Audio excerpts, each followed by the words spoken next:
On this episode of the Ikigai Podcast, my guest is my very good friend, my best friend in Japan, Masayuki Matsubara, musician, web designer, developer, and entrepreneur. Masa, you love design and music, and you were awarded the IF Design Award in Germany in 2016. And you actually have quite a few awards, but you told me not to worry about your bio so much. And so you're also a very humble guy. It's a real pleasure to have you on the podcast. So welcome and thank you for joining me today. Thank you for having me. I'm glad to be here. Yeah, me too. This is kind of strange because we're friends, and I probably should have done this a long time ago and had you on. And the theme of this podcast is friendship and Ikigai as a shared experience. So we're going to take a trip down memory lane on this episode. But I think I need to provide some context about your background. So let's start with you and your background. You're a man of many hats and talents. I think we should start with your connection to English. Where and when did you learn English? I lived in England about 26 years ago to study music for about a year. But I didn't need to speak English very often because, as you know, music is a language in itself. I could communicate with people through music. So I didn't have many opportunities to improve my English skill. And then about 20 years ago, we became friend and business partner. And we talked in English all day, every day for 6 years. And yes. I believe I made some progress during that time. Okay. However, since you left Japan, my English has gradually deteriorated and continue to worsen. I'm aware that I will likely make a lot of mistakes, and I don't mind, but if you care, teach me English every day online or come back to Japan. All right, well, I won't teach you online, but I will come back to Japan. So how about that? Cool. But yeah, I mean, I remember you being quite fluent the day we met. And that was a strange day when we met. And we'll touch on that. But let's touch on music. I see you as a professional musician. You're incredible at composing, playing music in many styles. You can play piano, saxophone, and yeah, I believe music is a source of Ikigai for you. I've seen you play, and when you play, you seem to lose yourself and you slip into this flow state. So is music a strong source of Ikigai for you? Absolutely. I'm deeply moved by the sound I create, and it becomes a powerful source of Ikigai for me. Nice. Well, as you know, I've been running this podcast and business on Ikigai for a while. And I guess it's quite unusual for Japanese to think, oh, here's someone doing a podcast and they've got a business related to the concept. So how do you understand Ikigai and what does the word mean to you? Because I don't think we ever discussed it. We discussed other words, but not Ikigai. So what does the word mean to you? Ikigai is I guess Ikigai is the purpose of life. Though, as I get older, I realize the purpose of life is to find small joys in daily life and be moved by them. When I was younger, I only felt Ikigai when I achieved a goal or something. That's interesting you say that, because when we met, we were very ambitious and purpose-driven or goal-driven, and we achieved quite a lot together. But I think I'm very like you in that regard, that the small things in life add up to a meaningful life. And yeah, I guess when you're young, you have this ambition and think, oh, if I achieve this goal, that's it. Life will be perfect. And we know that's Yeah, not the yeah. case. But the journey of achieving the goal is often very life-changing. Yeah. So let's talk about the day we met. I think this was in 2004, or was it 2002 or 2000? No, it would have been about 2004, I think. 2004, maybe. Yeah. Yeah. 3 or And 4, you maybe had just 4. opened a cafe in this. Actually, Yeah. I should mention this building. So there was this strange building. It was strange because it was a theater. I think it was designed by Germans, and the building must be what, 80 or 100 years old. Yeah. Yeah. It's 100 years old now. Yeah. And it kind of stood out being quite an odd building in the town you live in this Yeah. sleeper town, or this town called Tajimi. And I noticed one day walking by that there was a cafe. And so I walked in, and I don't really know why I asked this question, but I sort of asked you if you offered English classes. I think you said, "Oh, no, but I'd like to." So, so that was really weird for me to just walk in and say, "Oh, hi, cool place. Do you offer English lessons?" And I was obviously looking for a way to quit my job. I had a job teaching English at a commercial school in Nagoya, and I was probably frustrated there. And yeah, our friendship soon started after that. I actually remember I had to go to the States for a friend's wedding, and Yeah. I was talking to my wife, going, "Oh, I can't wait to get back to Japan and start this business." So yeah, we did quite a few things and achieved many things together, what I would call shared Ikigai experiences. And so the first was starting this English conversation school together. That was a leap of faith for you to start a business with a total stranger. So why did you start that business with me? I quickly recognize you as a honest and funky person who is serious about starting a business with me. I don't know why, but I just thought we could get along well. Yeah, it was we've never really reminisced on this, so it's fun to do this on this podcast.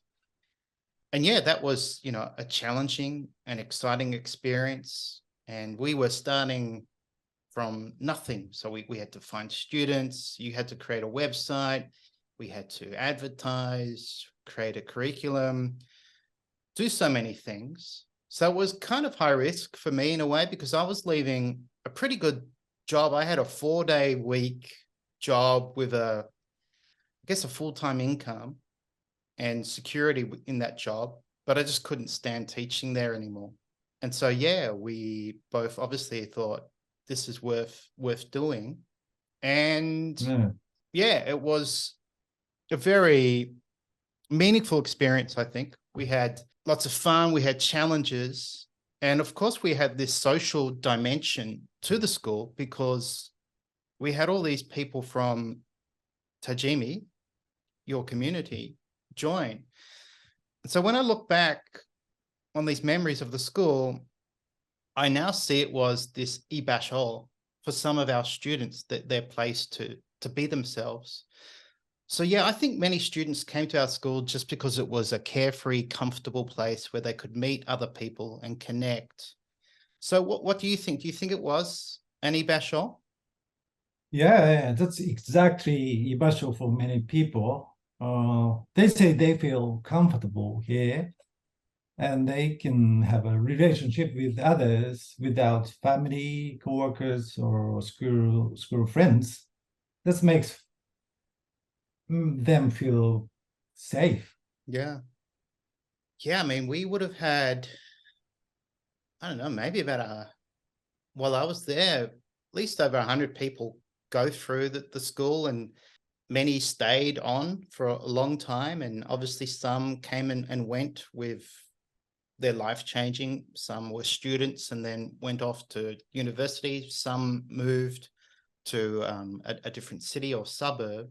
But we really embraced that social element. And I remember we did parties and concerts, and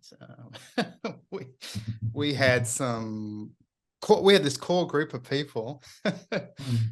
And I probably shouldn't mention names, but I'll say, we had the Shinster, who was causing us both lots of enjoyment and drama.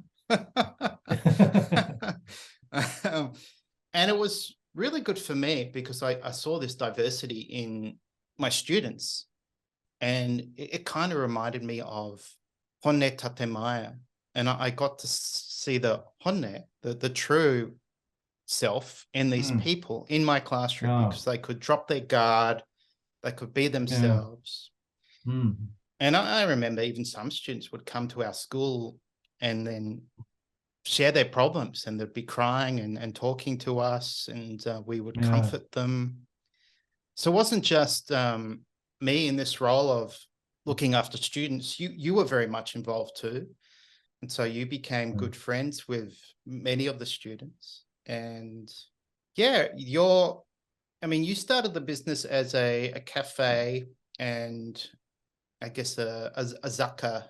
Zaka's like miscellaneous goods. Yeah. And you were also doing your own thing.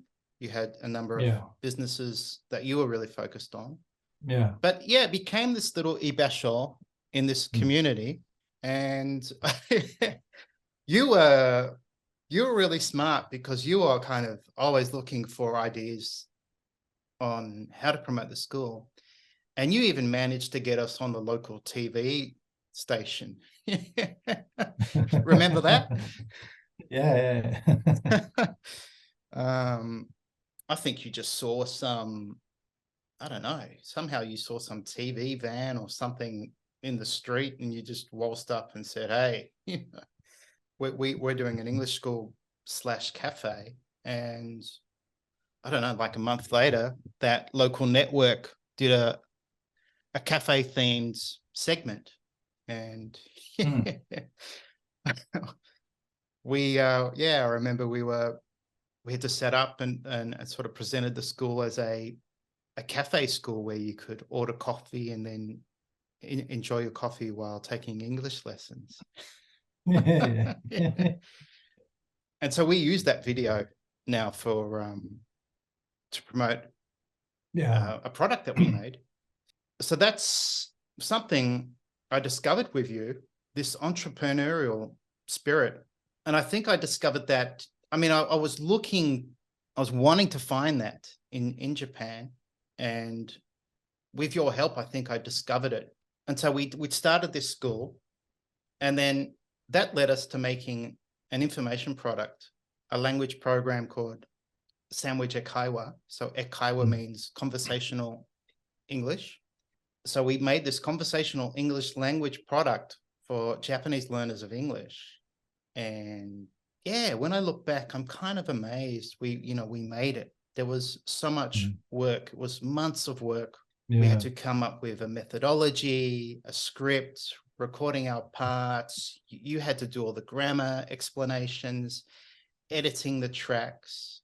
And it was challenging, and we had to dedicate a lot of time to it. But there was this sense of playfulness and fun to it. But also, it was hard, recording, and me writing the storyline, you doing the grammar. But I think there was a lot of meaning behind it. So when you look back, do you feel that was an Ikigai experience? Oh yeah, looking back, I would definitely consider it an Ikigai experience for me as well. It was a collaborative journey where we discovered and pursued our entrepreneurial spirit together. The process of creating the product was filled with meaningful work and growth. We dedicated months to developing the method, writing, recording, making background music. That's right. Yeah. Yeah, see all Editing tracks. these, yeah, so much. Yeah. Yeah, and making website and SEO. They are the passion and the motivation to create a great product were driving force behind our efforts. And personally, I found immense fulfillment in being a part of this project. I mean, helping others learn and improve their English skills through our products brought me a sense of purpose and joy. It was an opportunity to make a positive impact on the lives of Japanese learners of English. Reflecting on our journey, I can say that it was an Ikigai experience for me, where I felt a deep sense of fulfillment and alignment between my skills, interest, and the meaningful outcome we were striving for. It was just great fun working with you. Yeah, it was great because I remember we were really wanting to make something of value. It wasn't just, oh, let's just record something and sell it. It was like, we have to make something that actually helps Japanese wanting to learn English actually be able to speak. And that was this crucial kind of element. We got to find a methodology that actually helps Japanese have the confidence to speak. And we designed it for people going on holiday or people who were going to go and live as a homestay and for business. And so we spent a lot of time, focusing on making a great product. You came up with this really cool methodology.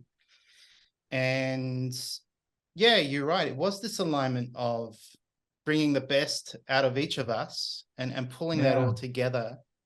And there was this incredible sense of fun and excitement. Yeah, this excitement as we work towards making the product.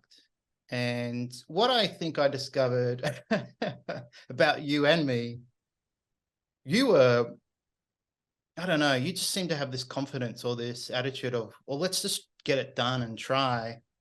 And maybe I had that to some degree, but at times, I don't know, I was, maybe I was filled with doubt or worry, but you never seem to worry about things. You just seem to think, well, let's just get it done. And so, yeah, we made this pretty large product.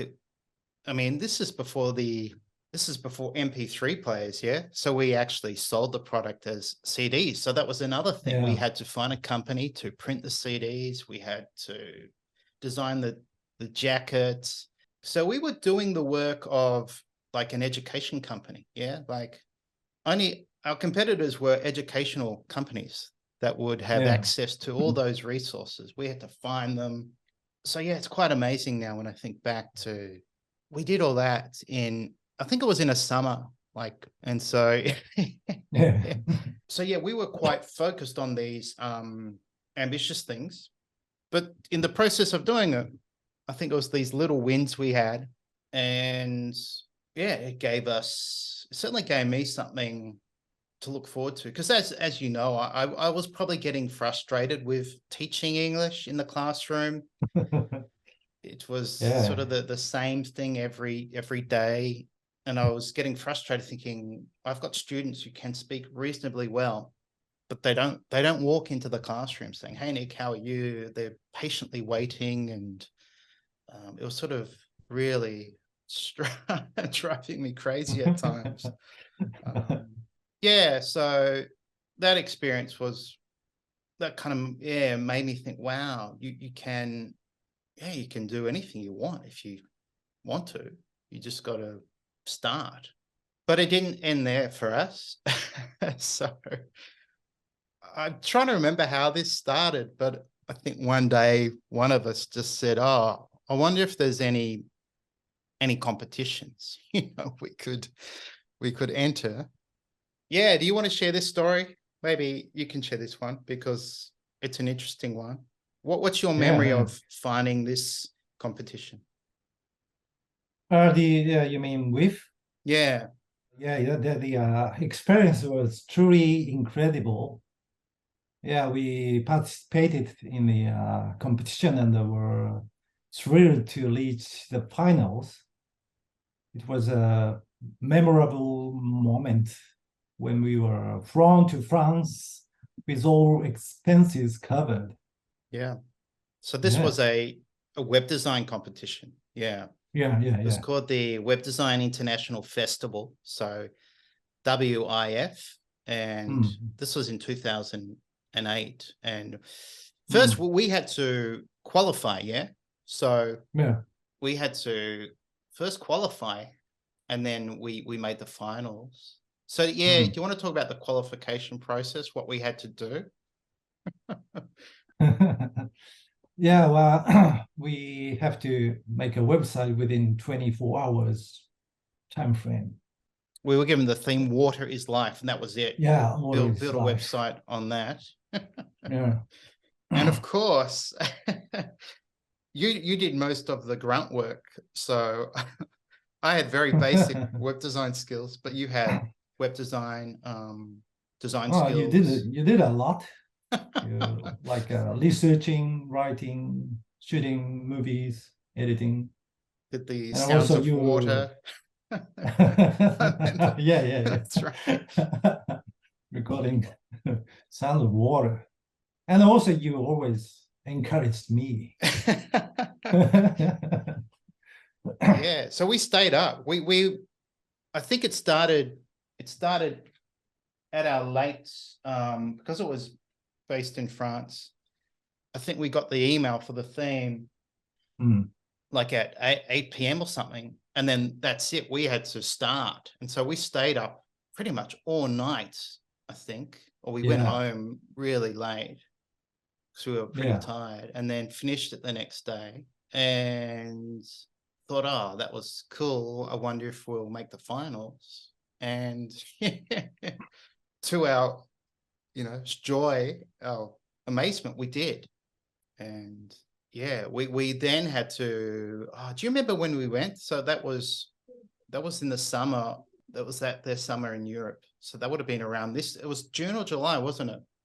Uh, I thought like April. April. Okay. April. And yeah, so we were flown to France for this final, and Mm, that was this other challenge because you could have teams of up to four, and we were a team of two. yeah, And we had the worst jet lag. yeah. And then I think we had one day in between us arriving and then the competition. And then we had to do it again and make it's more like an application on site in this big hall with Yeah. 20 other teams from different parts of the world. And we had to create some sort of email application Yeah. in 24 Yeah. hours. That was, but that was an amazing Yeah. trip. Yeah. Yeah, to be honest, I felt a sense of accomplishment because most teams consist of four members, while we were just a team of two. Mm. Additionally, you were not a code or designer. No. Yeah, but we managed to get four position. Yeah. Yeah. I mean, there's a story behind all of this, and it's kind of funny now, but yeah, remember we made the webs we got through the 24 hours. We were absolutely exhausted. We finished at midday. We would have had lunch. Then we went back to our hotel room. Mm. And then that night was the awards night. And we were so tired, we slept. We didn't wake up. So we set alarms to wake us up. And then we got woken up and said, the awards started like half an hour ago or something. And so we had to get driven there. And then, yeah, it was exciting. And they announced the winners, the top three. And, you know, we were kind of naturally disappointed. Yeah. And then this French judge came up to our table and just sat with us and said, you know, I want to say your application was amazing. There was lots of debate over whether you should have placed in the top 3. It went on for like half an hour. They had to retake the votes. And we were shocked because we were tired, we were excited, we were disappointed. And then, yeah, this guy comes up, this really cool French designer who was one of the judges, saying, I wanted you to win. And we were like, what? What's going on? And we found out they had taken like 3 rounds of votes and they couldn't split us with another team. And it seemed like there was this, I don't know, political element to the voting. But that was enough for us. I think we were really happy when we found that out, and it really didn't matter in the end. And that trip was also a really good chance for us just to have some fun. You know, we traveled around Paris. We had these great meals. We went to museums and galleries and gardens. So that was like a reward for us. Yeah. And then amazingly, we made the finals again in 2010. Yeah. And at that stage, I was back in Australia, so that was kind of even harder for us. But I think the first trip was really special, and so that ties in all these elements of Ikigai, like you know, change and growth. So for us, that was this challenge, and we just thought, well, let's try it. We expressed our creative self. We had this sense of freedom and fun in doing the competition. I mean, in all of the things we've done. But what's important when I reflect now is that, yeah, these were shared challenges: opening the school, creating the language product, entering the web design competition. And it wasn't always fun and easy. We had to work really hard. There were setbacks and frustrations, yet they were transformative for us. I really grew out of these experiences. I probably gained more confidence in myself. So what about you? How did these challenges or experiences change you? What did you learn from them? These challenges taught me valuable lessons and helped me grow personally and professionally. I guess we gained a deeper understanding of our strengths and weaknesses, and we honed our problem-solving skills. Moreover, these experiences allowed us to develop a broader perspective and expand our knowledge and capabilities. We learned to adapt to new situations and think creatively to overcome challenges. We discovered the significance of collaboration and an effective communication in achieving our goals. But you know, I wasn't good at communication. You are good at communication. I know. I know you listen carefully and understand me. So I learned a lot from you and very appreciate you. Yeah, likewise, I learned a lot. And yeah, look, we had our challenges at times and our differences. And I think looking back, if I was to do it again, I'd probably approach it with more acceptance and understanding of Japanese culture, and that in Japan things are done differently, and there's often less communication. You know, you don't always have to say what's obvious, or I think I learned not to talk things up. So in the West, we often talk things up and say, oh, we're going to do this, it's going to be great, and you should have done that, why didn't you do this? Or we're very direct with our language. But I definitely learned the power of, yeah, this is the situation, let's accept or move from here. and focus on what we want to achieve rather than worried about who's done what, or if there's been a problem, just move past it. So yeah, it really helped me grow and understand relationships in Japan, and accepting different points of view, and not being overly stressed. As you know, I used to get really stressed about things like all the time. With do we have enough students at the school, and all that sort of thing. But this is really interesting because we had these shared experiences, and often Ikigai is understood as a very personal experience. And, every person's Ikigai is unique and different. Yet we did have these shared experiences, and they were, meaningful challenges. They lasted quite a long time. And yeah, they were sources of Ikigai, quite deep and meaningful, because they weren't always easy. So it really challenged us and helped us grow. So they were very meaningful. But we never talked about Ikigai. I don't think we ever talked about the word Ikigai until I mentioned it to you a few years ago, once I started this podcast. But I think I have this memory of you talking about the word yarigai.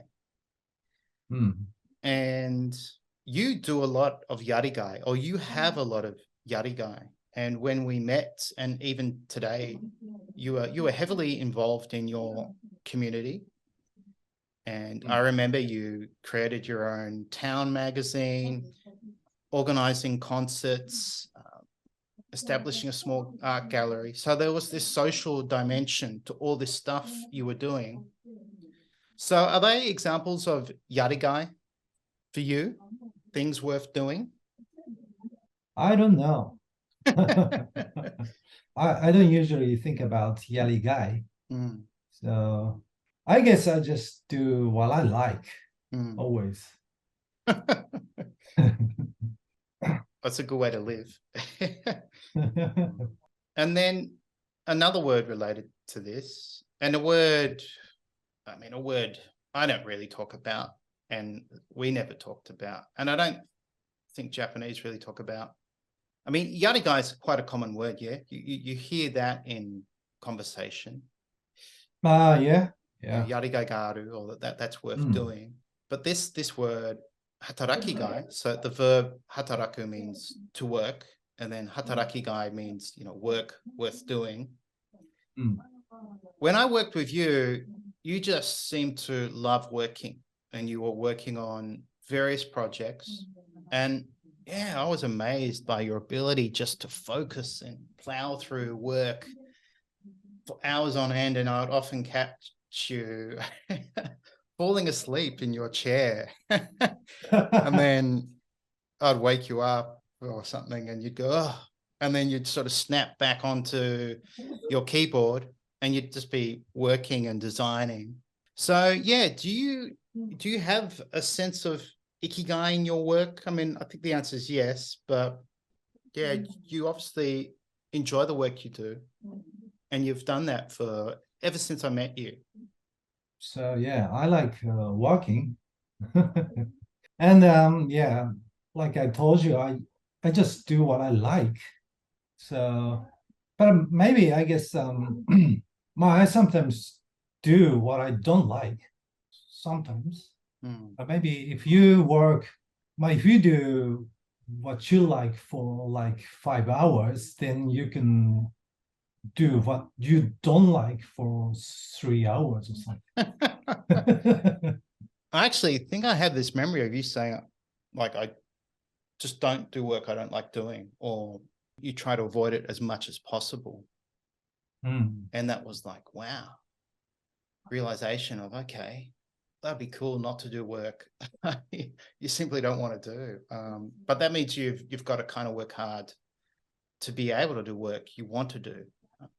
So we've talked about Ikigai, Yarigai, and we're talking about Hatarakigai. And I think, yeah, if you have this Hatarakigai, it motivates you to work quite hard. And as you've just mentioned, it even helps you get through work you don't want to do. But what do you feel when you experience Ikigai or Yarigai? How does that feel to you? I don't know. It's unconscious. Mm. But for example, yeah, I'm a web developer. I like design and coding. So web developer is kind of the best job to me. I'm a spider, A spider? you know. Yeah, I'm a spider. You know, web developer is a spider's dream job. I get it. Okay, so that makes sense. I mean, I Mm, know when we met, you were mm, designing websites and you mm, loved design. yeah. You've entered other competitions just for Mm, design, but mm. also music's been this important source in your life. Yeah, so I know this is kind of strange for you because Japanese don't ask questions like, "Oh, what's your ikigai?" or "What does Mm, ikigai mean to you?" So mm, it's probably a bit unusual for you to think about these questions. But in mm, your life now, mm. apart from work and web design and music, are there any other things that come to mind that are sources of ikigai for you? What gives Oh, you ikigai? Ikigai. So, as I told you, like I now I realize the purpose of life, Ikigai, is to find small joy in daily life Mm. and be moved by them. And so now I listen to when I feel Ikigai is when for example, when I talk to my children, see a beautiful sunset, create a beautiful websites, and when my clients happy with my work. And in my opinion, humans are designed to feel happiest when they help others and receive appreciation, as well as when they witness the beauty of nature or human creation. Well, on that theme, you certainly helped me a lot when we worked together and we just didn't work together. Yeah, we have this friendship. So I have a lot of gratitude for what you did for me. And I know at times I was at times I was this emotional mess. I'd be struggling with life with the school or living in Japan and I'd often be quite emotional too. So Mm, but yeah, you were this constant in my life that you helped me at at really important times in my life. And I agree with you. Ikigai involves helping others and having gratitude for what others do for mm, you. mm, So thank you for all that you did for me while I lived in Japan and even afterwards. mm. And who knows, I might be knocking on your door saying, "Hey, you need to help me," or not you need to help me, but I need help with doing some Ikigai workshops in Japan or Ikigai retreats in Japan. Mm, And I think where you live, Tajimi, would be a wonderful place to do something like that mm, with the Kokeizan, Ehoji, and it mm. being a pottery town and Yeah. where you are, your place of work, Reverie. We should Mm, touch on that. So Reverie is the name you chose for I guess, your place of business. It's not your business mm, name, but it was the mm, place. It is the place where you work at this converted theater. mm, So why did you mm. choose the word Reverie? Um, that's a title of a song, music of composed by Debussy. Debussy is the one of my favorite composer, and the meaning of reverie is like um, daydream or just dream. I thought reverie is the perfect name this place. That's right. We called it, when we started the school, we called it, Reverie English School. Yeah. So that was funny. Yeah. Like we're using a French word to describe a English school. Yeah. So who knows? Maybe there's another challenge for us or another competition we can enter. So thanks, mate, buddy, for joining me today. Is there anything you want to say about Ikigai? Or, I mean, Ikigai is this word you don't even think about, right? Really. And here I Not am. I've got really. this whole business and podcast, and I've mentioned it to you, and now I've just mentioned, I've got some merch. And so how unusual is this for you? I guess you're not a researcher of Ikigai or anything, and my guests are usually researchers or authors, but I like to get this broad perspective. So yeah, when you first heard about me saying, "Oh, I'm doing this, podcast on Ikigai," and then I eventually turned it into a business. Yeah, is that quite strange? Not really. I mean, but I know sometimes people pick up Japanese word, they research the deep meaning of the Japanese word. So it's not strange for me, but it's good word. So you should do that. Yeah. Oh, thank you. Yeah, it's an amazing word. Yeah, Japan or Japanese, the Japanese language has amazing words. So it's a joy to share them. And you've helped me understand many words. So thank you for your friendship, your kindness. You took a risk, I think, when we started the school. Yeah, it's hard to believe. It's 20 years, I think, 20 years. We've known each other. Yeah. But it's kind of the best memory. It was amazing. Yeah. Well, let's make some more. So we'll talk about those after this podcast, and who knows what we'll get up to. So thanks, Masa, for your time today. I really appreciate it. Thank you, Nick. I was very enjoying. Cool. Well, maybe I'll have you back on. Okay. Thanks, mate. Okay. Bye for now. Bye. Thank you for listening to this episode of the Ikigai Podcast.